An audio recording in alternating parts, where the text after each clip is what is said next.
Thank you everybody for joining us today. We have a great webinar planned with Focus HRO. They are our newest partner for the PRLA.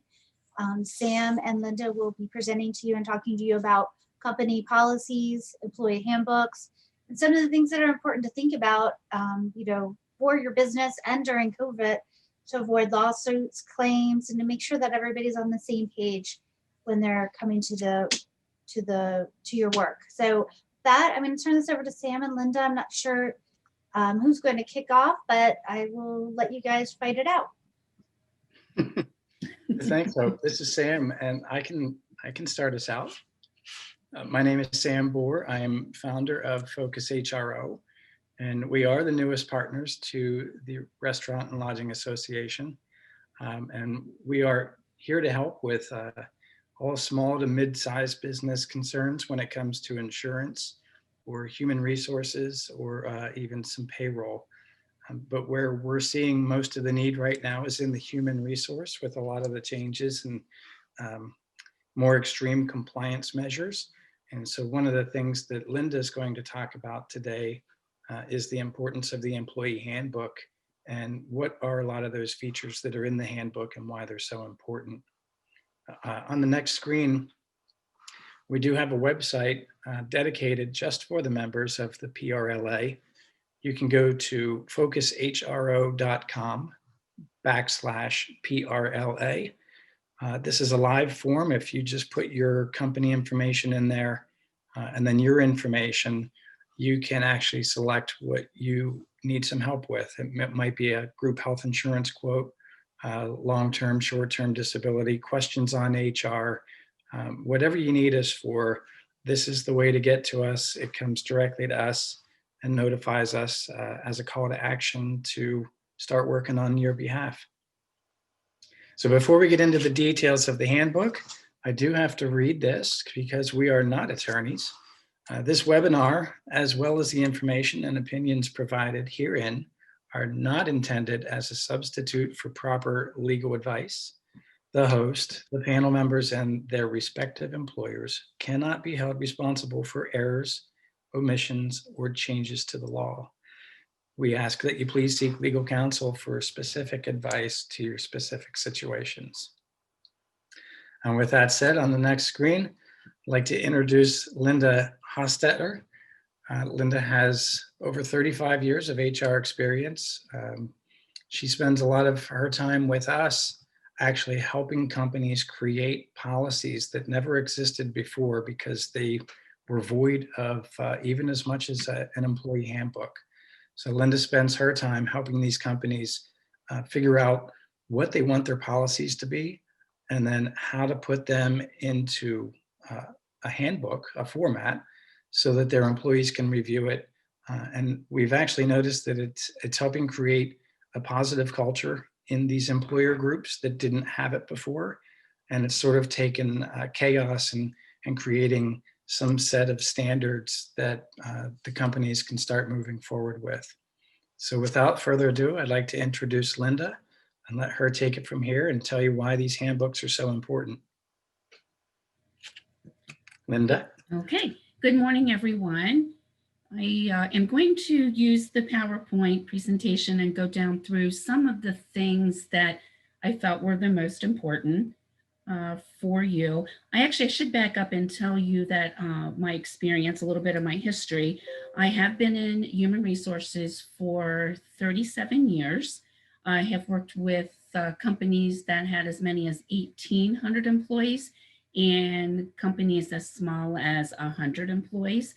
I joined SAM and Focus HRO in February of last year, and we have been trying to help the employers with the human resource issues, questions. Of course, COVID hit, and that sent a whole new regulation and laws.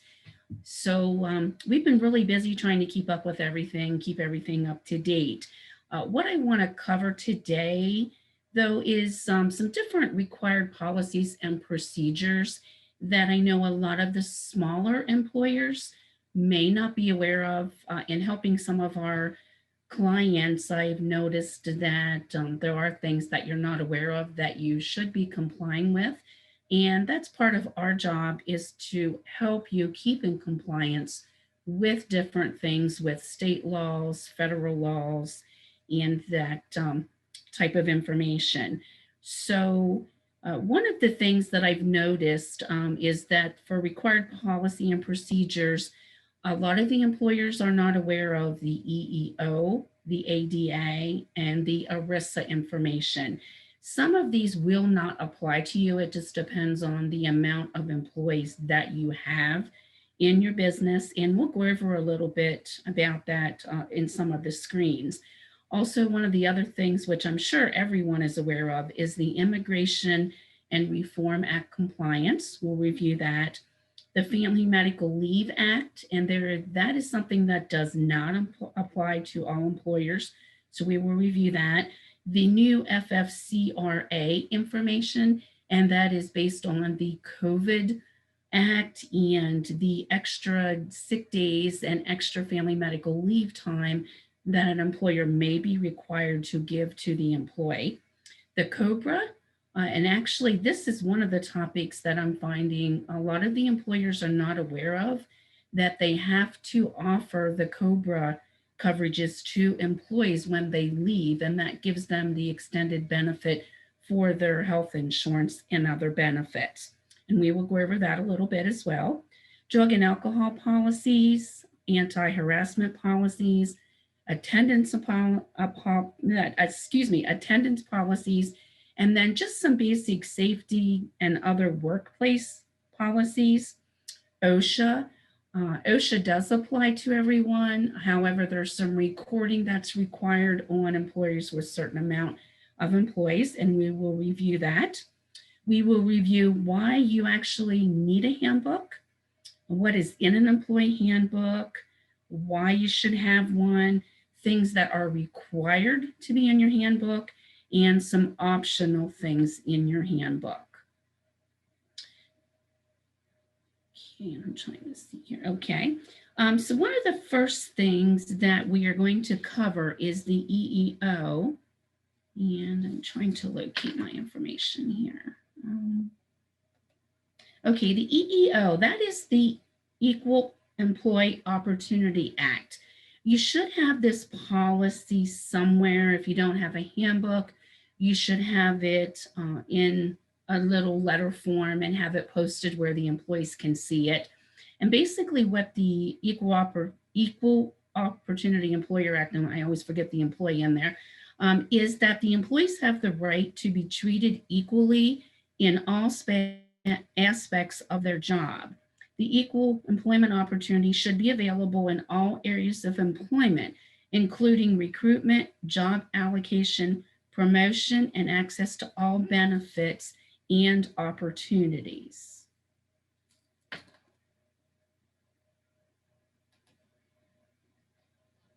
Okay, and I'm not sure why my screen here is not progressing like it should be. Okay, the next one that we're under is the ADA, the American Disabilities Act. And under the ADA, an employee has a disability if they have a physical or mental impairment that substantially limits a major life activity. This act protects them if they have a history of such a disability, or if an employer believes that they have a disability. And that's kind of unique. Sometimes employees don't feel they have a disability, but based on their actions and their physical abilities, the employer may need to say to that employee, you know, that you have a disability and this may fall under the ADA protection. This went into effect in 1992. It prohibits discrimination on the basis of disability, and this is in hiring, wage determination, and firing. And it also requires that the employer must offer reasonable accommodations to this disabled workers. Reasonable accommodation normally is that it's not creating a huge hardship on the employer. And as long as the employee can perform the essential functions of their position, the employer may not fire an employee based on their disability. And there's all kinds of information that you can find on this under the ADA website, and it will list what they consider employer hardship based on the accommodations. That's something you definitely want to keep in mind. And now with COVID, I am pretty certain that COVID will also fall under this aspect. So it's going to be something new that we'll all have to keep our eyes on regarding the ADA. Okay, to the next one, we are under the ERISA, and this one may not apply to all employers. It depends if you have a retirement plan or a 401k plan in place. And what this is the Employee Retirement Income Security Act, ERISA. And this protects the interest of employees in their benefit plan and their beneficiaries.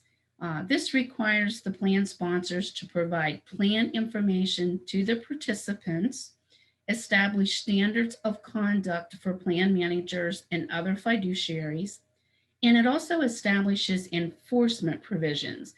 And what this does is this ensures that the participants' funds are protected and all qualifying participants receive their benefits, even in the event that an employer would go bankrupt or the plan would go bankrupt. It protects retirement savings from mismanagement and abuse, and it clarifies that those in charge of those savings will be held to the higher standard, and they must act in the best interest of the plan participants.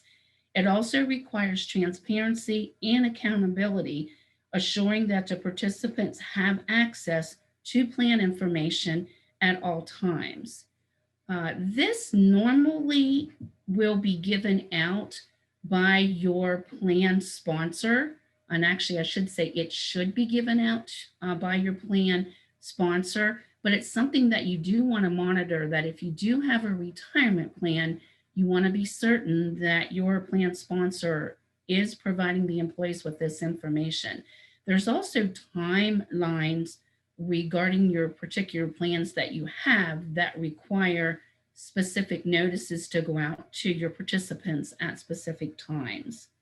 So again, it's something that a lot of employers may overlook unintentionally, but it is something that is very important not to overlook. And again, this applies if you have any type of retirement plan for your employers or for your employees. And again, like I said, your sponsors should be handling this information for you. Okay, we can go to the next screen. Okay, this one is the Immigration and Reform Act compliance. And this pretty much relates to the I-9 form. The Immigration Reform and Control Act altered U.S. immigration law by making it illegal to hire illegal immigrants knowingly, I apologize for that, knowingly, and establishing financial and other penalties for companies that are employed or have employed illegal immigrants. In compliance with the Immigration and Nationalization Control Act of 1986, each new employee, as a condition of employment, must complete the Employment Eligibility Verification form, which is the I-9 form, and present documentation establishing identity and employment eligibility. Former employees who are rehired, if the employer no longer retains that form, they must complete a new form. And if they have not completed one within the last 3 years, they must complete one as well. The employers are required to complete this I-9 form within 3 days of the employee's hire date. The form must be kept separate from the employee personnel files and be in a locked cabinet or locked office. And one of the things I want to stress more importantly than anything, make sure the forms are completed as they are required. And I highly suggest using a black pen or a blue pen. And when the employee is completing their part, you want to try to use the same pen, you and the employer. And I know that sounds kind of crazy, but when immigration would come in, if ever, to do an audit, they want to see that that form was filled out when the employee was present. And they question if there's different colors of pens being used, that it was filled out after possibly. So make sure you complete it completely. Try to use the same color of pen. Do not erase or white out anything on the form.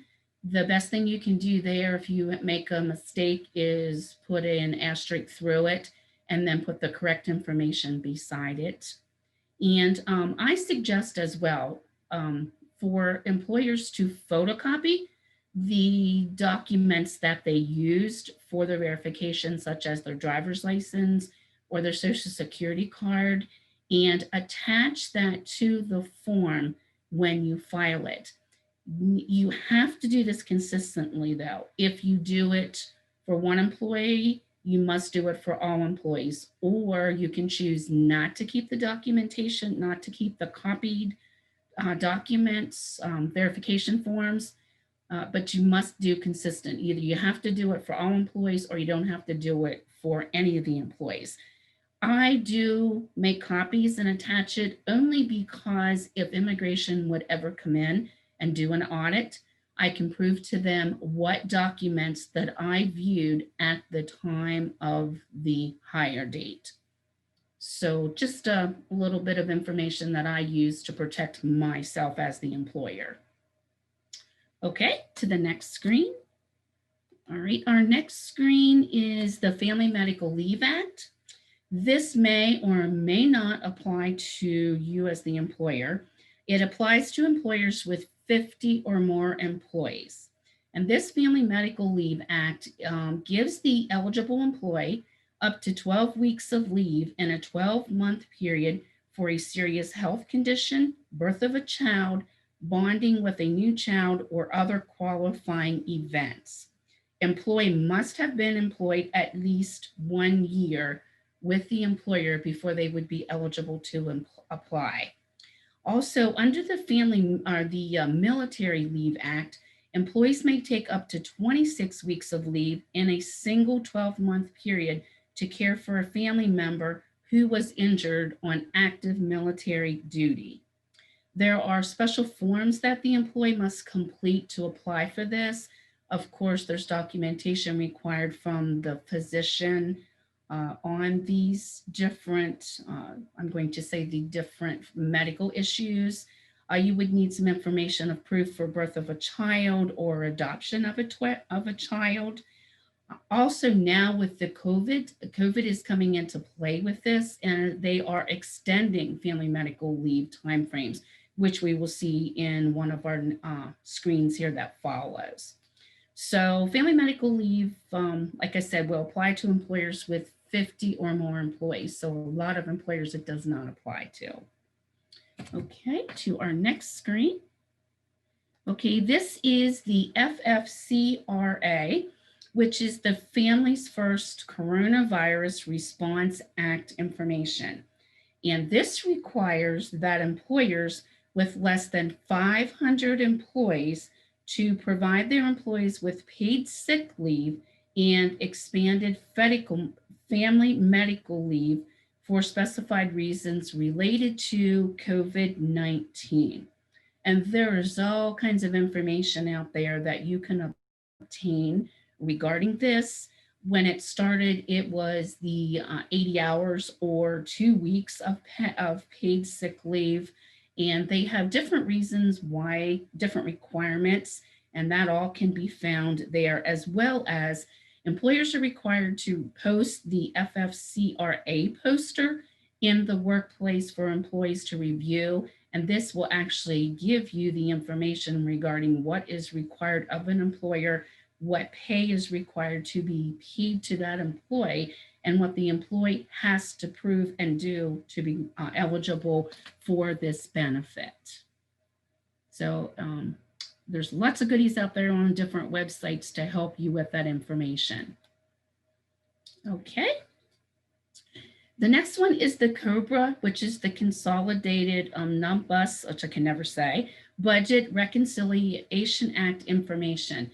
Stands for COBRA, which is the act that requires group health plans to offer continuing coverage to covered employees, former employees, spouses, former spouses, and dependent children when group health plan coverage would otherwise end. And there's different laws and regulations on that, but these will include events that include the death of a covered employee, termination or reduction in hours of a covered employee's employment, gross other than misconduct reasons. Covered employee becomes entitled to, or if the employee would become entitled to Medicare. Now, under divorce or legal separation of an employee, this spouse and their children still would be able to maintain coverage.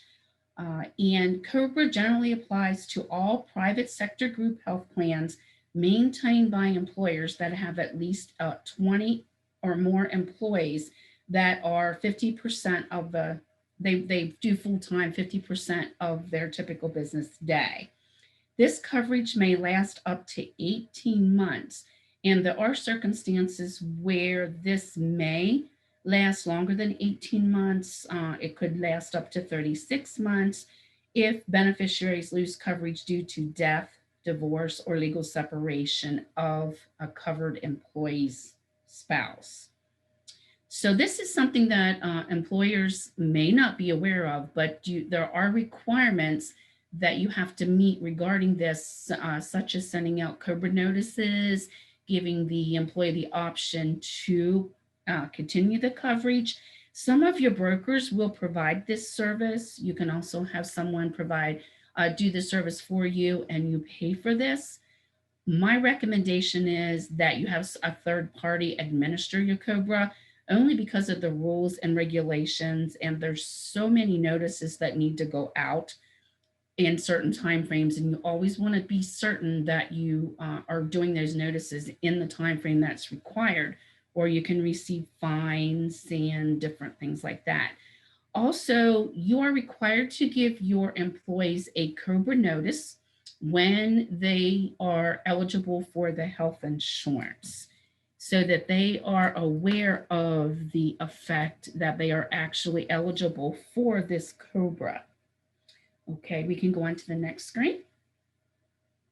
MINICARE. Okay, this is the same thing as COBRA. However, this pertains to employers that are small businesses with 2 to 19 employees. And this gives them the right to continue their health insurance, again, just as if they were under COBRA. However, it is only for 9 months of coverage. So they aren't getting a full 18 months, they're getting the 9 months or additional time under certain circumstances.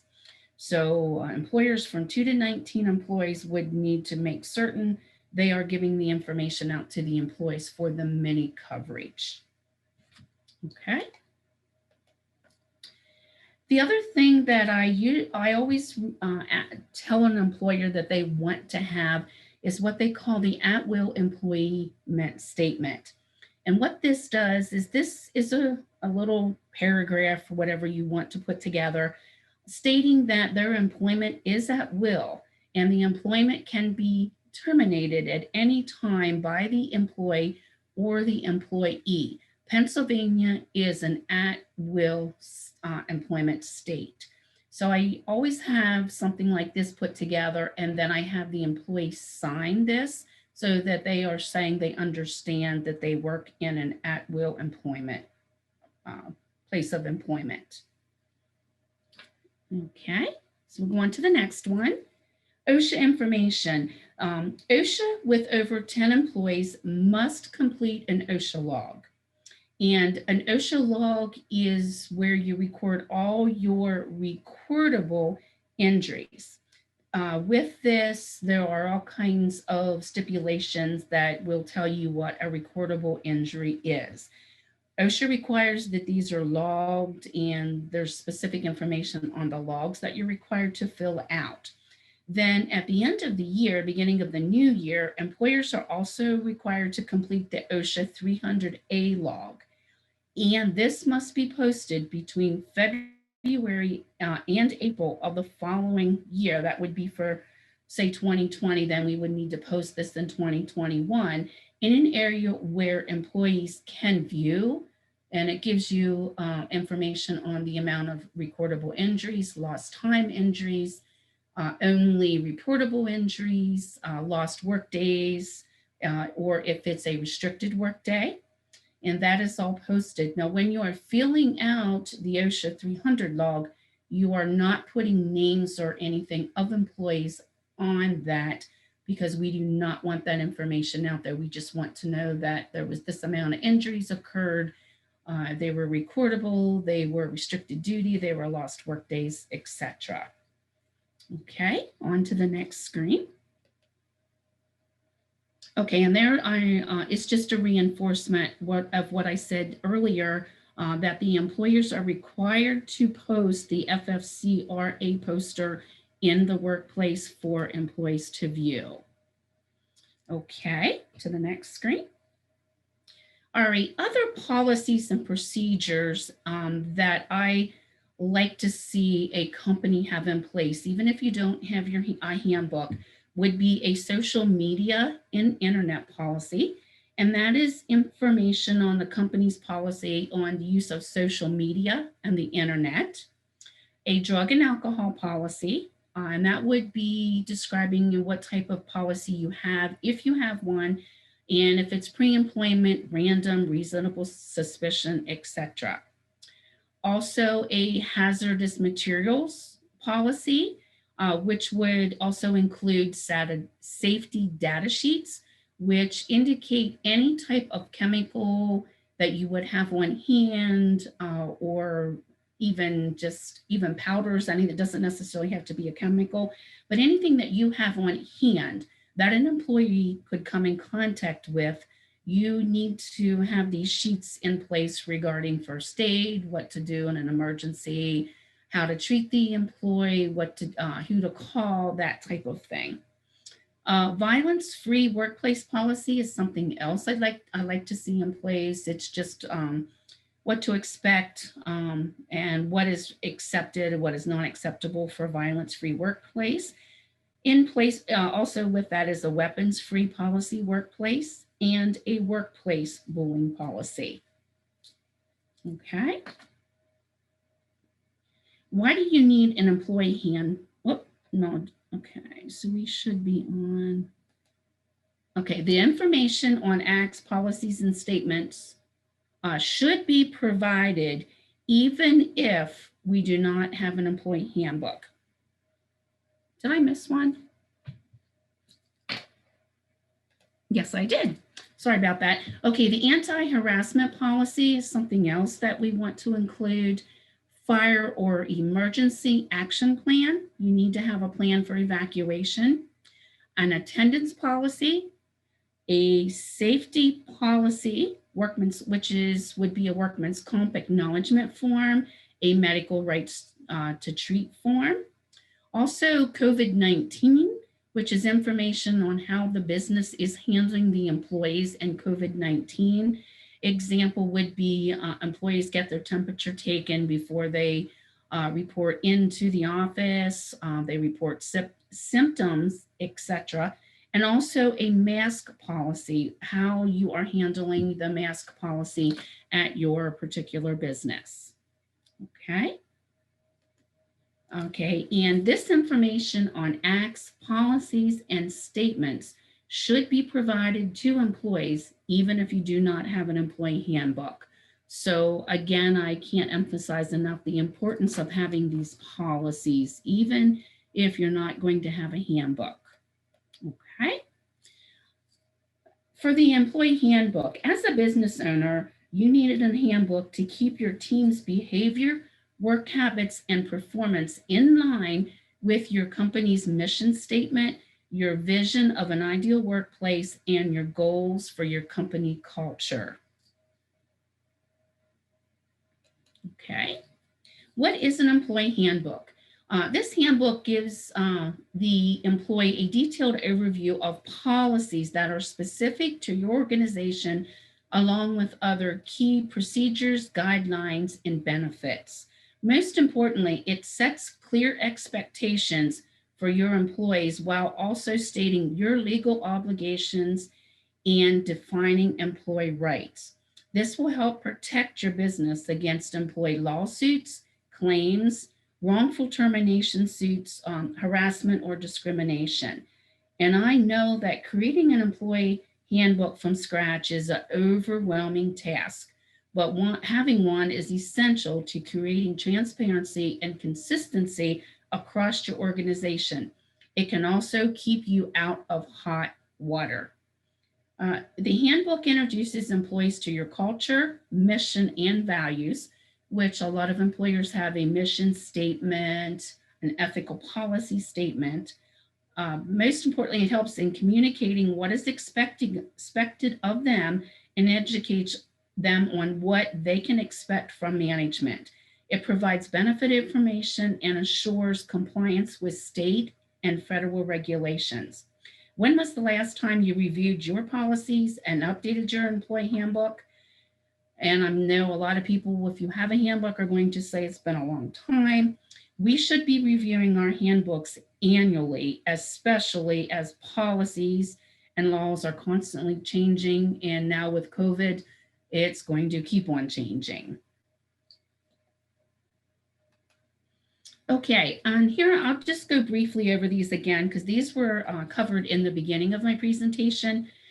Again, items that should be included in your handbook, as we stated before, the equal opportunity employment statement and the Atwill statement. And I actually have a Atwill statement included in there for your review, for you to use if you would like to. Again, you want to make sure you have the employee sign the statement if you're going to be giving it to them. Okay. Also, the American Disabilities Act, again, that is the ADA. The immigration law compliance that we reviewed earlier. Okay, the FMLA, again, if it's applicable to you as an employer, the COBRA or the MINICARE, the ERISA, again, if you have a retirement plan. Also a policy on background checks. If you do background checks before hiring, you need to have something in writing in there on that. Drug and alcohol policy, again, if you have one, if you do pre-employment, random, reasonable suspicion, etc. Employee classifications. And what this does is this breaks down the employee classifications that you have, such as full-time, part-time, seasonal, also exempt, non-exempt employees. Introductory period, and this would describe the timeline of your introductory period and when employees are eligible for benefits, how often you may do evaluations, etc. Time reporting, this would be how the employees record their time and how it is reported to the business for pay. Pay information. Do you have direct deposit? When is payday? How is their pay received? How you handle payroll deductions such as child support, those type of deductions. Attendance policy. What is your vacation, holiday policies? Do you pay for jury leave? Do you pay bereavement leave? Do you pay for military leave, voting, etc.? Compensation and overtime policies, how you pay your employees, how you handle overtime.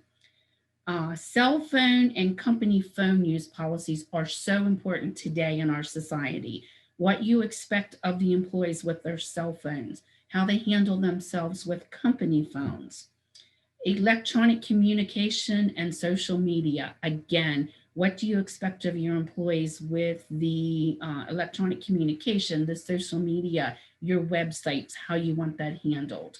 Confidentiality, how you handle confidentiality and what are the requirements of the employees with the confidentiality of your business. On to the next one. Severe weather policy. Do you have a policy in place that your employees are aware of what they should do in the event of severe weather emergency, a blizzard, possibly maybe even threats of violence, that type of thing? That should be in your policy. Violence-free workplace policy, a weapons-free workplace policy, anti-harassment, a conflict of interest policy. That just explains to employees that while they're conducting business for you, they cannot be getting a benefit, a personal benefit out of doing their job on running your business. Benefits, this would be the section that would define the employee benefits, what you provide, health, dental, vision, retirement. Also include a little verb in there about the HIPAA policy. Personnel files. This would describe how the employee would be able to access their personnel file and what information they can obtain. Safety policy, injury and illness prevention plan, safety conduct requirements, workman's comp information sheets, etc. Again, the hazardous materials policy, the safety data sheets, fire emergency evacuation plan, the COVID-19 policy, how is the company handling the COVID-19 and what is your policy? Mask policy, what is the company's policy on wearing a mask? Separation of employment policy, return of property. You want to make certain that you have that in place and that anything that was distributed to the employee, company policy is returned to them. Also, the handbook acknowledgement receipt form. We should always include a receipt form in there when the employee gets the handbook and make sure that it is signed by the employee. Okay. To keep your team's behavior, work habits, and performance in line with your company mission statement, you definitely need an employee handbook.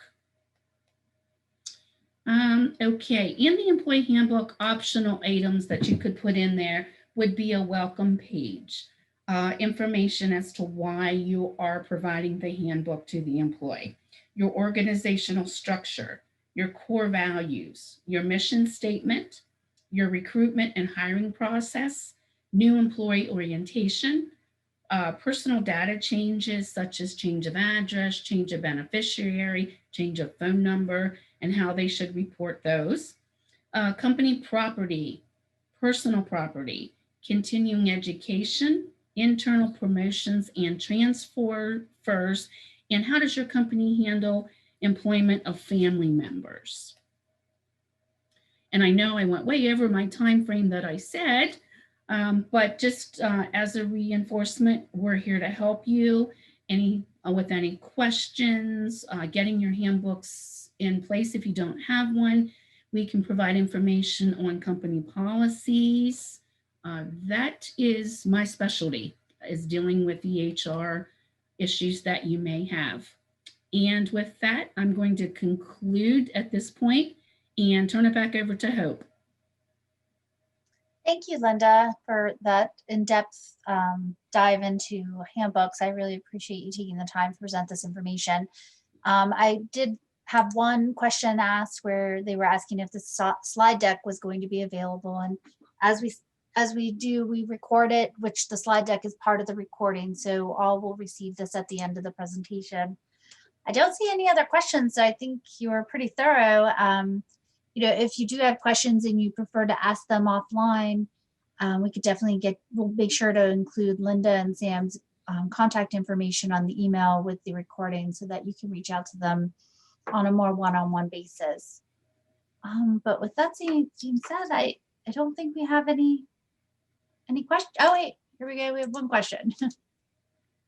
Oh yeah, she just said that's great that Emily may reach out to you, or Okay. So All right. Sounds good. Again, I apologize. I took a little longer than I anticipated, but I got in a roll. That's all right, Linda. I mean, there's a lot of things to think about when you're setting up your employee handbooks or creating one to make sure that everybody's on the same page. So we appreciate you taking the time to lay out what's important to have in there. You are very welcome. So with that said, I think that concludes our webinar. Focus HRO does have a landing page on our website. So if you wanted to reach out to them for any other things besides employee handbooks, they're there to help. And with that, thank you so much, Sam and Linda and everybody that joined our webinar today. And Eric for being a great pusher through the slide. Okay. And thanks for thank having you. us. Yeah, definitely. Well, everybody have a great and safe Thanksgiving. And with that, we will conclude our webinar. Sounds Thanks, Linda. great. Thanks, Sam. Have a great Thank day. you. You too.